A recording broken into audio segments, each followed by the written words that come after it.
Assalamualaikum warahmatullahi wabarakatuh. Waalaikumsalam warahmatullahi wabarakatuh. Selamat pagi, salam sejahtera untuk kita semua. Pertama-tama, marilah kita panjatkan puji dan syukur kita pada Allah Subhanahu wa Ta'ala karena berkat rahmatnya kita masih bisa berkumpul untuk menimba ilmu bersama-sama pada pagi hari ini dalam acara penyuluhan gizi buruk pada balita.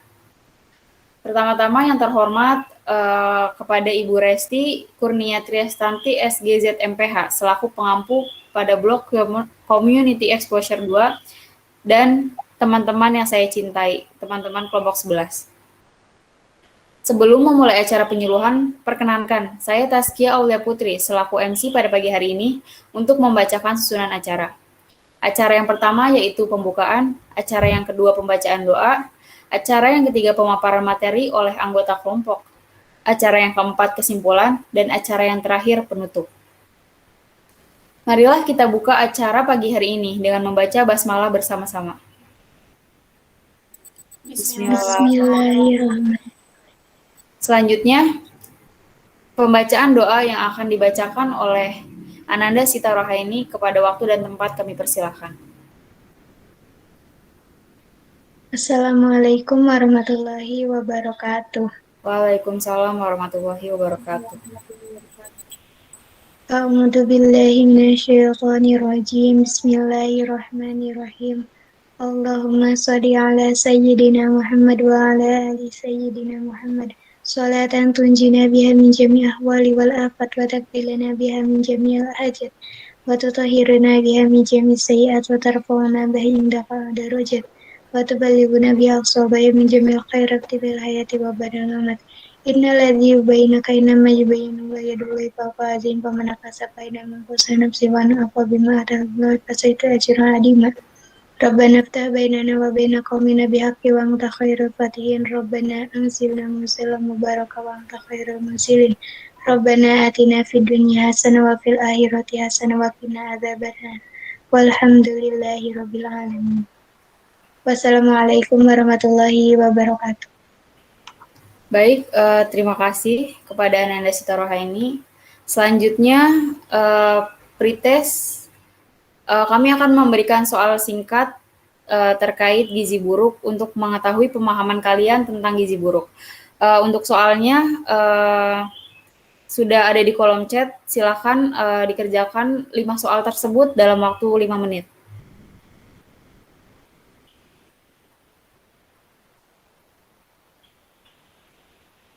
Kamu afralat dalam waktu 2 menit.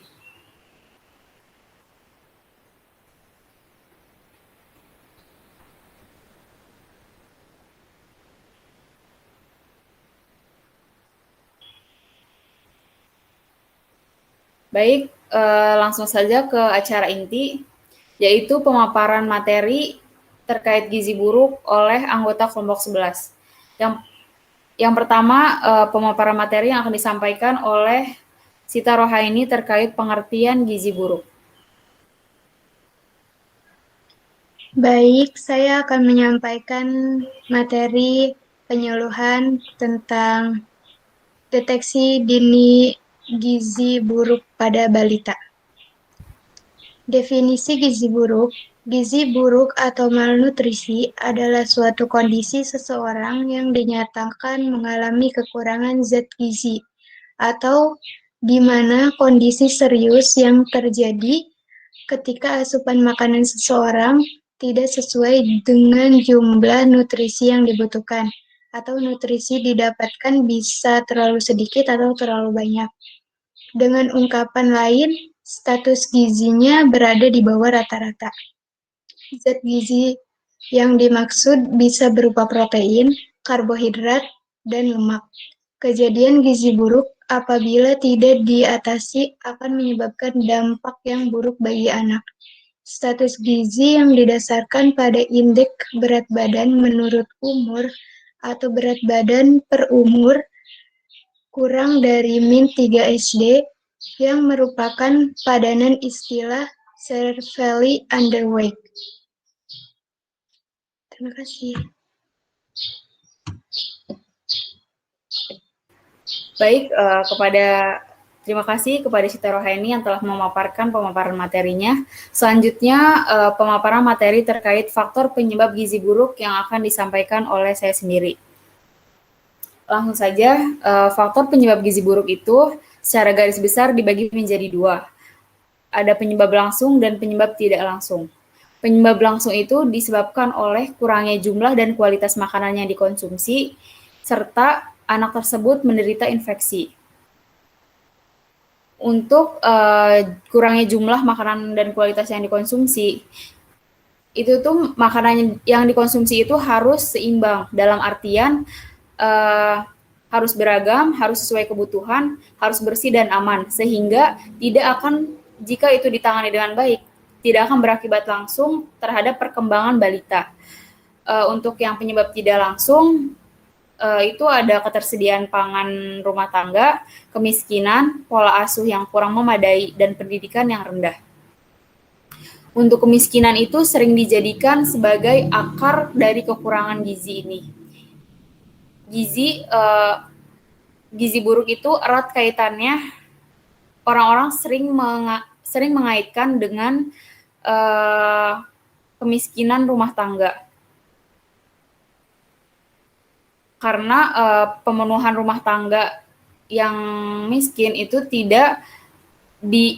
sering dianggap tidak bisa memenuhi zat gizi dengan baik. Sekian pemaparan materi dari faktor penyebab gizi buruk. Dilanjutkan dengan pemaparan pencegahan dan jenis gizi buruk yang akan disampaikan oleh Tias Lita Apsari. Kepada waktu dan tempat kami persilahkan. Baik, terima kasih.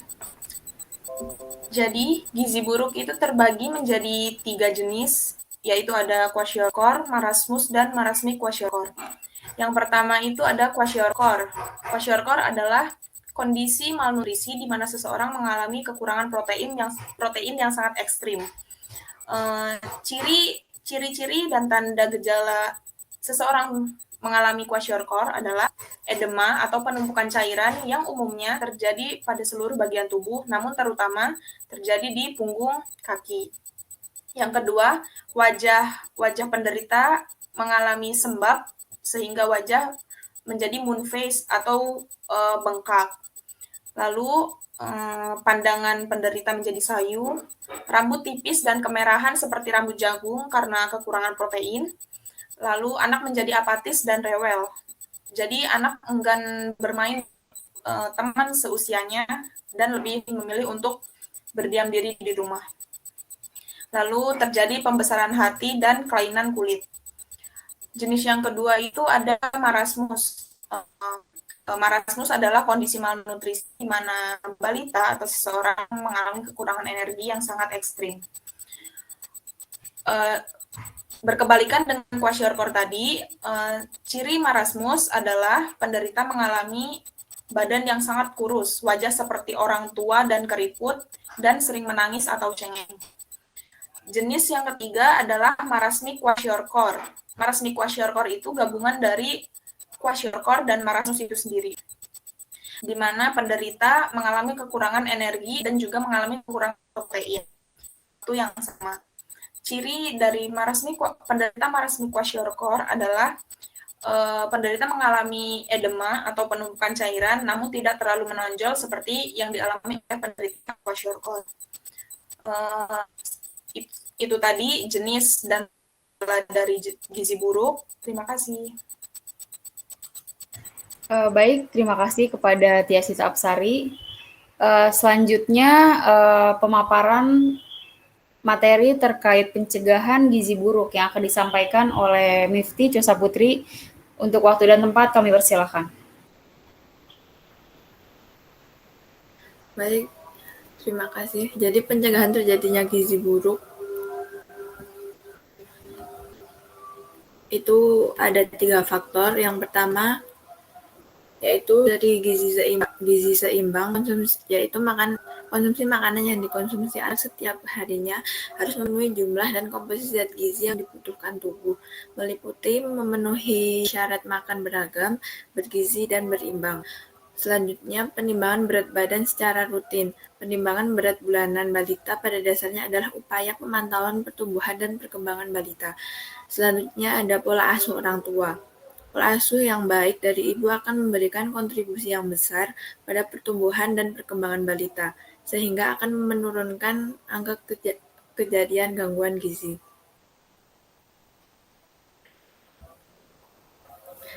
Yang pertama kita membahas gizi seimbang.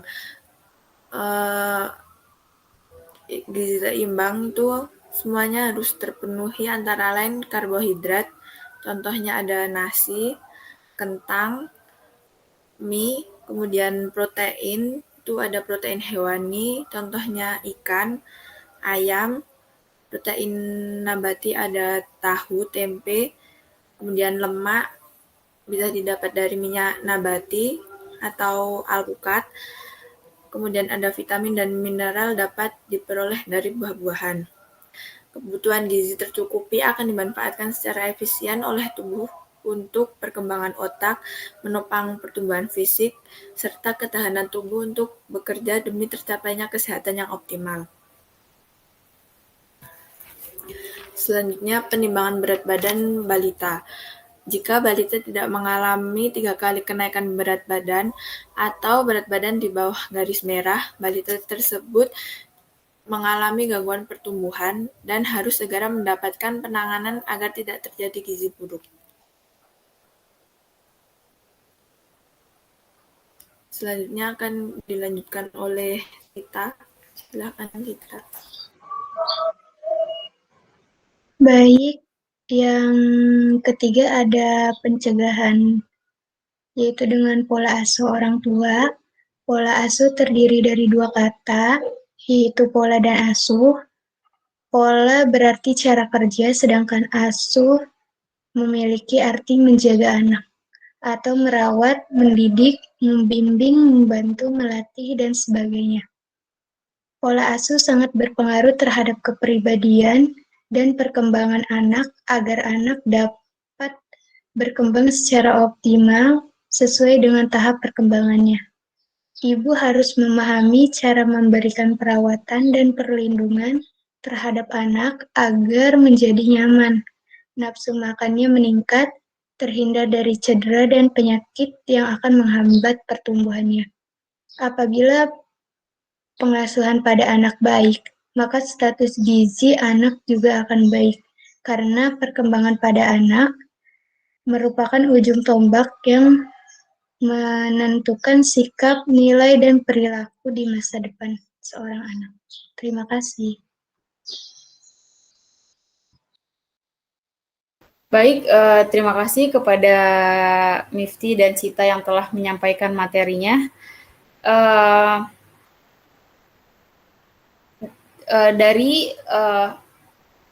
Dari pemaparan materi yang telah disampaikan dapat ditarik kesimpulan bahwa cara mendeteksi gizi buruk dengan diri itu yaitu dapat dicegah dengan mengkonsumsi makanan gizi yang seimbang.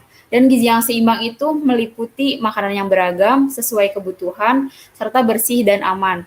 Yang kedua itu ada pemantauan berat badan secara rutin.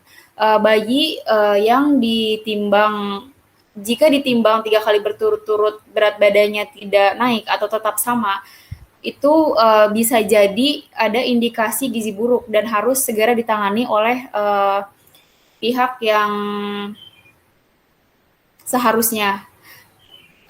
Terus yang 3 itu ada pola asuh yang baik dan benar. Pola asuh yang baik itu sangat mempengaruhi terjadinya kejadian gizi buruk, sehingga bisa dicegah sejak dini, diberi pola asuh yang baik dan benar. Sekian penyuluhan materi pada pagi hari ini. Sebelum kita akhiri, kita akan mengadakan post-test atau pertanyaan singkat terkait materi yang telah disampaikan.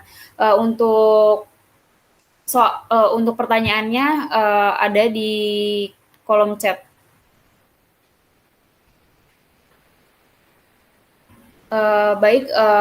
Kami beri waktu 2 menit untuk mengerjakan soal singkat tersebut.